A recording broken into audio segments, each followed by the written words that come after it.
Olá, hoje a nossa conversa de peso vai ser sobre segurança pública. Meu convidado de hoje, natural de Bagé, filho do seu Fernando, da dona Berenice, formado em Direito, casado com a Rúbia, há 11 anos é delegado de polícia. Pai da Maria Fernanda e da Ana Luísa é delegado em Sapiranga. Hoje teremos uma conversa de peso com Fernando Pires Branco. Delegado Branco, muito bem-vindo para essa conversa de peso.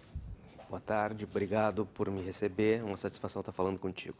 Ô delegado, natural de Bagé, mas a tua vida quase toda é aqui no Vale dos Sinos. Exatamente, eu nasci em Bagé, com 11 anos eu saí de lá, em virtude da mudança de local de trabalho do meu pai, né? Fui morar em Ijuí, morei 4 anos aproximadamente lá e depois já vim morar em Sapiranga, aqui no Vale dos Sinos, e desde então, desde 96, eu estou aqui e hoje em dia eu me considero um residente com raízes aqui no Vale dos Sinos. É um sapiranguense, Com quase certeza. 30 anos já na cidade, né? Ô Branco, por que escolha pelo direito e mais especialmente como delegado de polícia, hein? Na verdade, a escolha pelo direito se deu em virtude do desejo de ser delegado de polícia. Eu sempre quis ser delegado. E é necessário, né, para que se venha a prestar concurso para delegado de polícia, que se tenha formação em direito.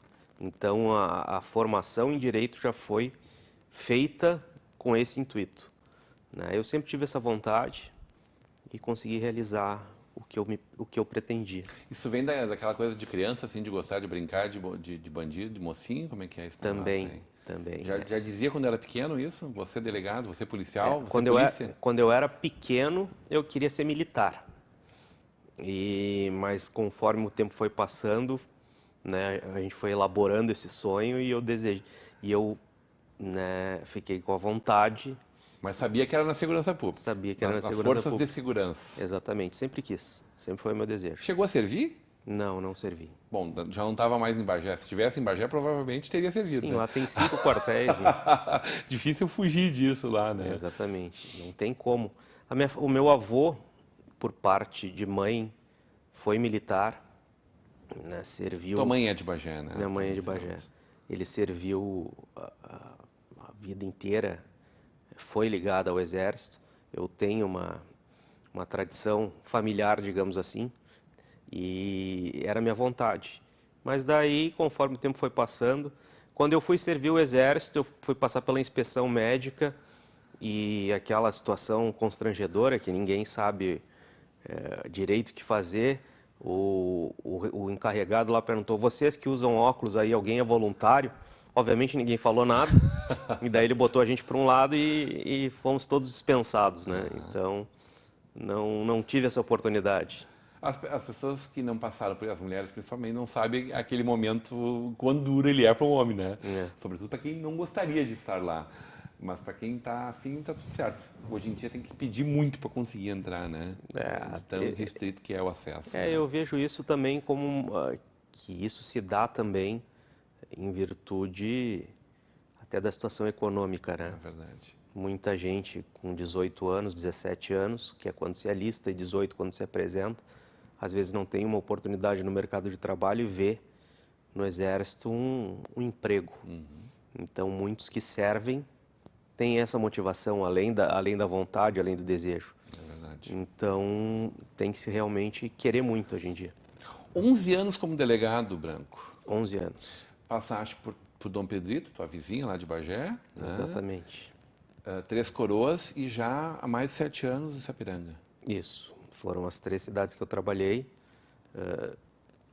Na minha primeira lotação em Dom Pedrito, aprendi muito.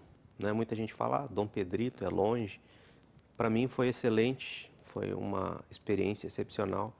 Conheci ótimos profissionais lá, que me ensinaram muita coisa, porque a gente sai da academia de polícia, a gente não é exatamente sabedor de tudo, né? Até porque tem muita coisa que se aprende na prática. E eu tive bons policiais que trabalhavam comigo e me ajudaram muito. Me prepararam para o resto da minha carreira, né? E daí saí de lá, já vim morar novamente em Sapiranga e fui trabalhar em Três Coroas. Trabalhei lá por 1 ano e meio, até que surgiu a oportunidade de assumir a delegacia de Sapiranga, a convite do delegado Rosalino, que era então o delegado regional. Quando ele assumiu a delegacia regional de São Leopoldo, ele disse que iria fazer algumas mudanças e me convidou para assumir a delegacia de Sapiranga. Aceitei e eu acho que são 7 anos exitosos, né? Porque a gente conseguiu, de fato, alterar a realidade da segurança pública na cidade. Não só eu, esse não é um trabalho... Não é de um homem só, né? Não é de um homem só, então eu não posso querer aqui encampar todo o êxito. Mas sim, teve uma parcela que é A o nosso liderança trabalho. é sempre das forças, né, das pessoas responsáveis por cada força de segurança. Né? Muito diferente ser delegado numa região como a nossa fronteira, né? Como é a nossa campanha gaúcha, e uma região como Três Coroas, por exemplo, ou aqui no Vale dos Sinos, em Sapiranga. Muda totalmente o foco, né? Dom Pedrito era uma cidade que tinha um índice de violência alto, especialmente de homicídios até. É? Tinha, mas é um homicídio diferente do que acontece aqui. É um homicídio relativo à briga, às vezes até briga de gangues. Tinha 2 bairros lá que tinham gangues que se odiavam. E via de regra... Eu fiquei imaginando de dizer assim, bijato, né, o roubo de gados. Sim, mas também chegarei nessa parte. Mas uma gangue mesmo dentro de uma cidade. Gangue, e era aquela coisa meio... Já a droga? Muita droga, É. muita droga. Não no nível que temos no Vale dos Sinos, né? Especialmente de organização. Sim. Mas tinha o tráfico que sustentava o vício daqueles usuários locais lá. E o tráfico também gera violência, né? Claro. Mas, com relação ao abigeato, essa era a principal demanda que a polícia tinha para combater, porque é a base de toda a economia da região. Certo. Então, nós sofríamos grande pressão para combater esse tipo de delito, que é um delito extremamente difícil de combater, porque ele acontece no meio do campo, geralmente à noite, sem testemunhas, territorial enorme, né? um vazio demográfico absoluto, e é extremamente difícil. E daí o que acontecia? Como é que era o abigeato lá, que era comum? Além de levarem os animais vivos, eles faziam carneada, que eles chamam. Eles abatiam o animal no campo, à noite, o animal nem chegava a morrer direito, eles já estavam levando as partes nobres, né?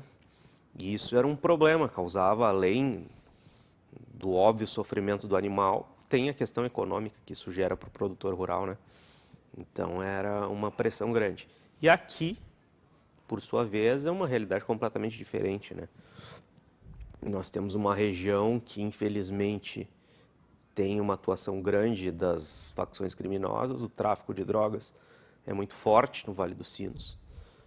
E isso gera uma violência decorrente do próprio tráfico e outras ações vinculadas ao tráfico.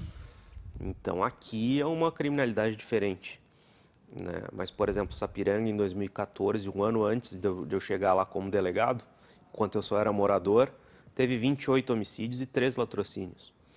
Mas, em virtude desse trabalho desenvolvido ao longo dos anos, ano passado a gente teve 3 homicídios somente e nenhum latrocínio. Então, evoluímos. Puxa vida. Esse ano nós temos 1 homicídio apenas em Sapiranga. Então, melhorou, né? Amém. Ao invés de 30 para 3. Ao invés de mortes. 1 a cada 2 semanas, Uhum. 3 ao longo de 1 ano, é uma melhora. Nossa. Lamento as pessoas que morreram, Claro que sim. né? Toda a vida perdida se há de lamentar, Sim. mas é uma evolução. E a gente às vezes não se dá conta, é importante que se fale isso também, é uma cidade com 100 mil habitantes, né? É, 89. Uma cidade muito grande, né? Muito populosa, né? E, claro, sofrendo as crises econômicas do nosso país, com momentos de maior emprego, maior desemprego, o que também gera, infelizmente, uma insegurança maior para a população, né? O que acaba afetando fatalmente, né? Na vida da cidade, no pulsar da cidade, né? Me parece que a gente vive um momento da nossa Sapiranga muito mais tranquilo de maneira geral. Tu traz números da segurança pública, né? A região do Vale dos Sinos sempre foi reconhecida também por roubo de carro. Como é que é isso lá na cidade? Por estarmos no Vale dos Sinos e as distâncias aqui serem serem curtas, digamos assim, Tudo muito próximo, né? tudo muito próximo, É uma cidade colada na outra, não 50 tem como, quilômetros, né? não tem como não ter o índice de roubo de veículo, mas teve uma queda. Esse foi um fenômeno que aconteceu na pandemia. Com a pandemia, os índices de crimes violentos em geral, não só em Sapiranga, mas em toda a região, em todo o estado, na verdade, caíram. Roubos, roubo a estabelecimento comercial, roubo de veículo, homicídios, latrocínios. E 2 delitos subiram exponencialmente. Primeiro, os golpes virtuais, que hoje em dia não tem quem não tenha recebido uma ligação ou uma mensagem de dentro do presídio, Absurdo isso. né, tentando passar algum tipo de golpe, né? Infelizmente isso cresceu muito, os registros mais que dobraram, eu falo por Sapiranga, e tenho certeza que isso aconteceu no resto do estado. E infelizmente a violência doméstica, né? Como as pessoas ficaram mais em casa, o índice da violência doméstica também aumentou A bastante. se lamentar muito. Agora, o crime eletrônico, nós temos até delegacias que não existem, né? Aqui em Novo Hamburgo, Novo Hamburgo é vanguarda, é impressionante, né? os colegas fizeram uma ação impressionante. Já são 2 descobertas, né? Exatamente. Desbaratadas, né? É uma coisa impressionante o que a delinquência faz para dar um jeito de A tirar. criatividade é uma coisa impressionante. Imagina se usasse isso pro bem, né? Exatamente. Imagina se isso Mas o que eu digo assim, o sujeito, não esse golpe da delegacia especialmente, porque é um golpe elaborado, mas o golpe, o trivial aquele. O cara fica o dia inteiro dentro do presídio, sem nada para fazer. Ele fica passando esse golpe em escala industrial. Se ele tentar 100 golpes durante o dia e 10 caírem, ele ganhou o dia. Impressionante. E sem falar na clonagem ou naquele golpe babaca de criar um novo número de telefone celular e que as pessoas acabam caindo, né? Esse golpe aí... Só mudou meu número aí, a partir de agora, esse aqui, tá? Esse aqui é mais pessoal, então anota aí pra ti. É impressionante. E esse golpe, ele é dado de uma maneira até simples, porque eles entram nas tuas redes sociais, veem quem são teus amigos, né? E depois eles já têm uma lista que, obviamente, eles compraram através da internet, que tem um sem número de contatos, eles procuram os teus amigos da rede social naqueles contatos que eles já tinham antes e começam a mandar mensagem. É isso que eles fazem. E tem gente que cai, infelizmente. É um absurdo. Teve uma pessoa esses dias que me comentou na rua, me encontrou na rua e comentou que pagou R$ 9.800, achando que era o filho dele. Que absurdo. Fez um Pix. Para ajudar o filho, né? Na melhor boas vontades. É isso. Como a gente fica, se a gente olhar para o futuro, hein? A gente fala em segurança pública e é inevitável a gente pensar que essa luta, ela é ingrata. Porque parece que às vezes vocês estão enxugando gelo, né? De tanta criminalidade, como tu está falando, de golpes desses mais elaborados, os menos elaborados, até a droga que parece um problema sem solução. Vamos conversar sobre isso na volta do intervalo. Hoje numa conversa de peso com o delegado Branco.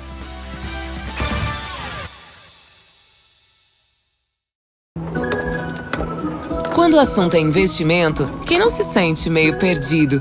É preciso se orientar pelo mercado, pelos seus objetivos, pelas metas da sua empresa. Por isso que é tão bom contar com o Sicredi, para guiar você na direção certa. Temos poupança, fundos de investimento, renda fixa e previdência. Invista com a gente.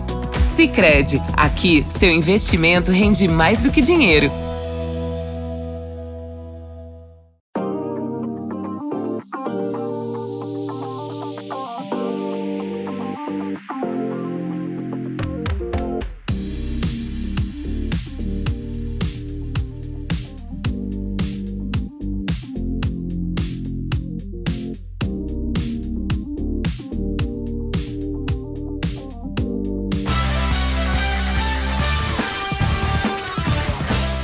De volta para uma conversa de peso, hoje recebendo o delegado da Delegacia de Sapiranga, Fernando Pires Branco, delegado branco, no oferecimento de Sicredi. Juntos construímos comunidades melhores. Faculdade INH, aqui você vive o conhecimento.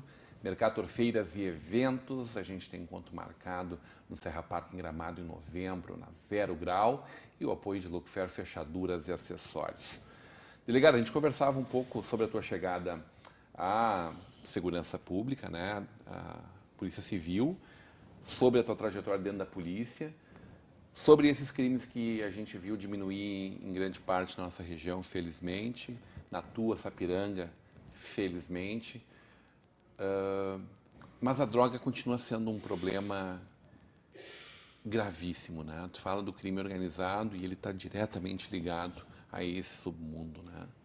E aí eu não sei como tu lida com isso, como a gente pode, que caminhos a gente tem para fazer, é legislação, é uma execução penal diferente, é educação na base, é um problema de saúde pública, até que grau, né? Como tu enxerga isso e caminhos para isso realmente? O problema da droga é um problema extremamente complexo, que não se resolve com uma vertente só.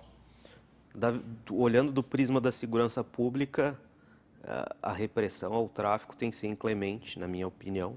É isso que eu fiz durante 11 anos na carreira policial e é nisso que eu acredito. Eu acho que o traficante tem que ser punido exemplarmente e tem que ser perseguido pelas polícias de forma inclemente e de forma a retirar dele todo o patrimônio que ele amealhou com o tráfico de drogas. Esse é o primeiro ponto. Segundo ponto, eu acho que a gente tem que ter um olhar mais atento ao usuário, né, ao viciado, retirar essas pessoas do vício, propiciar o tratamento adequado, as possibilidades para que ele procure o tratamento, seja em comunidades terapêuticas, seja o tratamento ambulatorial, o que ele decidir que é o melhor para ele.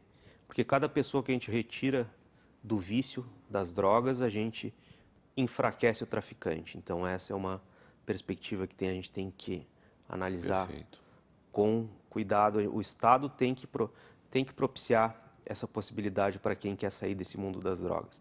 E também tem a vertente da prevenção, que é necessária que seja feita, especialmente com os adolescentes, que é quando se tem o primeiro contato com a droga ali entre o 5º e 8º ano do colégio, que é quando as crianças saem da infância e passam a adolescência.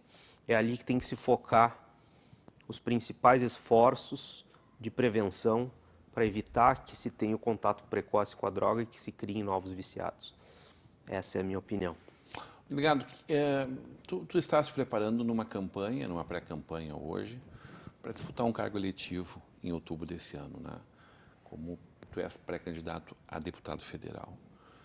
Que motivações são essas que te levam a enxergar a necessidade de ocupar esses espaços, de abrir mão, possivelmente, de um importante serviço social, relativo, de fundamental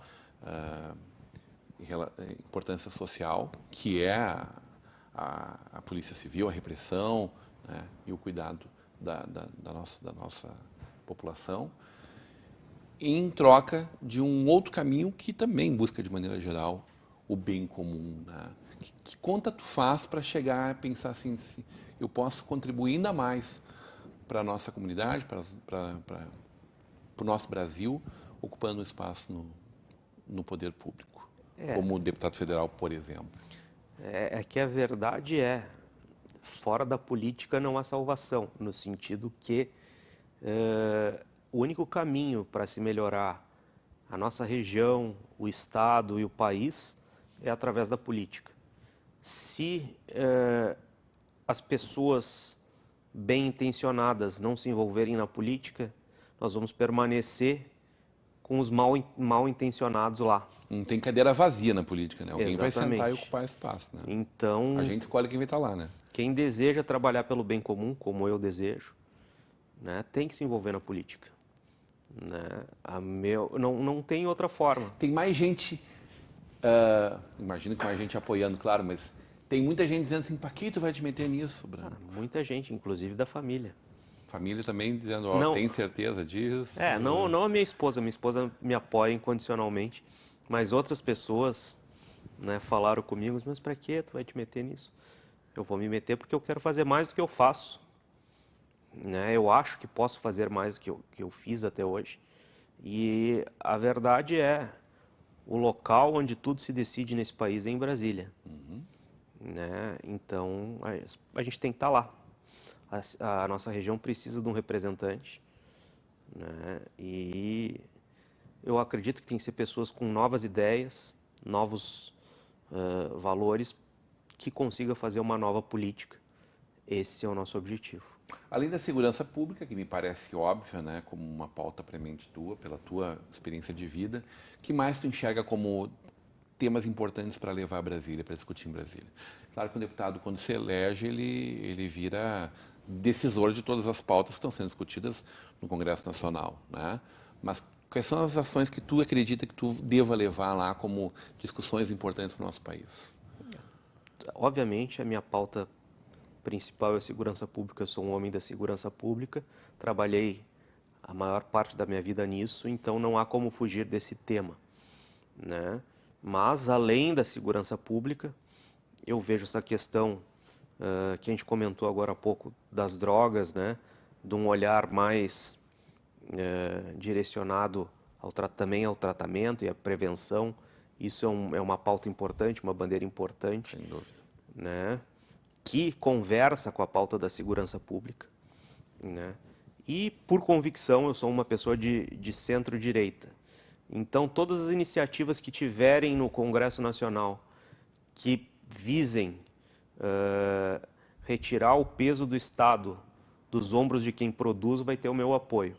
Né? Existem... Liberdade econômica. Liberdade econômica. Especialmente, eu acho que a pauta econômica mais importante do nosso país, que infelizmente não anda, é uma reforma tributária profunda no sistema esquizofrênico que a gente tem lá. Né? Então, eu acho que a gente tem de unir esforços para que isso aconteça. O que as pessoas que aprenderam a conviver contigo, que há 7 anos te têm como delegado da cidade, não tem aquela pessoa, aquela senhorinha que diz assim, meu filho, fica aqui cuidando da gente, Muito. Né? Como é que tu lida com isso, hein? Não, eu mostro para as pessoas que Sapiranga não está perdendo Sapiranga e a região, que é o óbvio, Estado, né? o país... É um upgrade para a cidade, né?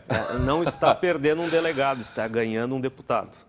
Né? Esse é o nosso objetivo, para que as nossas pautas lá em Brasília, as pautas da nossa região, tenham mais força, tenham mais visibilidade. É importante que se tenha um representante. Né? Mas sim, esse é um problema que a gente enfrenta.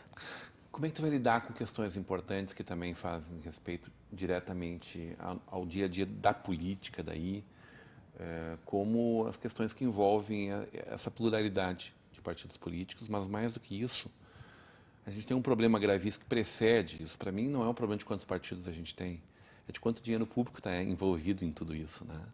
A gente sabe que o fundo partidário é um volume grande, se criou ele como uma finalidade de que nós tenhamos aí uma maior lógica na distribuição de valores, para que o capital privado entrasse menos e os interesses privados ficassem alijados do processo eleitoral e da vida pública. Mas é muito dinheiro público, tanto na questão da constituição dos partidos, quanto na hora eleitoral, né, Branco? Dá para a gente acreditar, e essa é uma pergunta de quem também tem dificuldade de enxergar o fim, por exemplo, das drogas, porque é um problema mundial, né? A gente não vive isso em Novo Hamburgo, em Sapiranga. A gente vive isso nos Estados Unidos, por toda a Europa, no mundo inteiro, né? Dá para a gente acreditar que um outro mundo dentro da política é possível? Hein?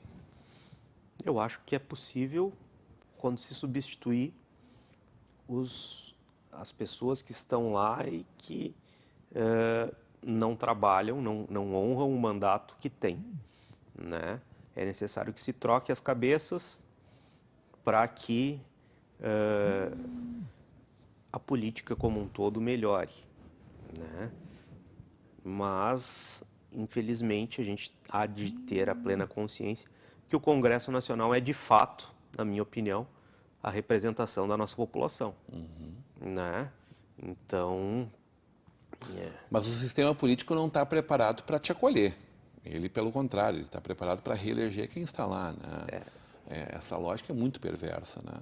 Às vezes a gente gostaria de ter outras pessoas ocupando espaços públicos.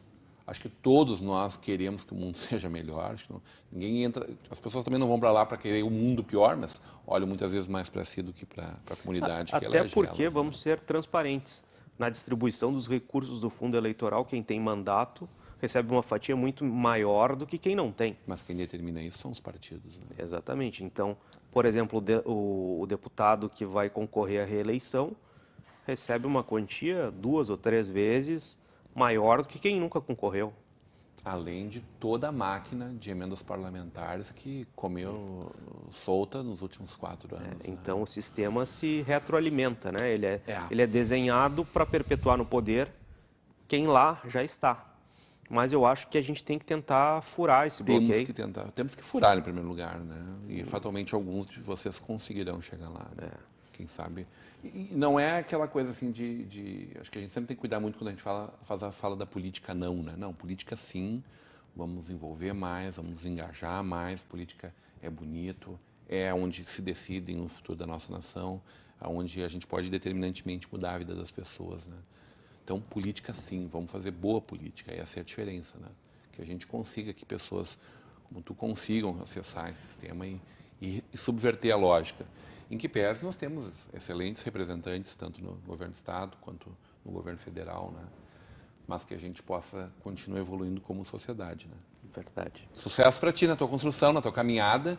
Obrigado pelo carinho com a nossa Vale TV. Obrigado, Sapiranga, por cuidar bem do nosso delegado e que tu possas retribuir isso à frente da delegacia ou, quem sabe, uma cadeira no governo federal. Obrigado, uma satisfação estar aqui. Agradeço pelo convite e virei mais vezes se convidado. Debate aberto, é nosso. A gente com certeza vai estar falando muito em eleições 2022. O projeto Eleições Cidadãs da Vale TV já começou. A gente, nesse momento, tem a oportunidade de conversar por conta do calendário eleitoral de uma forma descontraída com os candidatos, pois ela engessa um pouco, ela nos obriga a uma série de situações que também, evidentemente, são importantes para a democracia, mas que nos formata de algum jeito, que siga alguns padrões. Agora não, a oportunidade de ir conversando com cada um dos pré-candidatos ainda nesse momento, né? A eleição mesmo, a reta final de campanha inicia 45 dias antes do dia do pleito, e aí fatalmente a gente vai ter o delegado Branco conosco conversando aí sobre suas propostas, suas ideias e pautas importantes para o futuro do nosso Brasil. Hoje numa conversa de peso com o delegado de Sapiranga, Fernando Pires Branco, no oferecimento Sicredi, Faculdade INH, Mercator Feiras e Eventos e Locfer Fechaduras e Acessórios. Continue agora com a programação da nossa Vale TV, da nossa rede comunidade de televisão.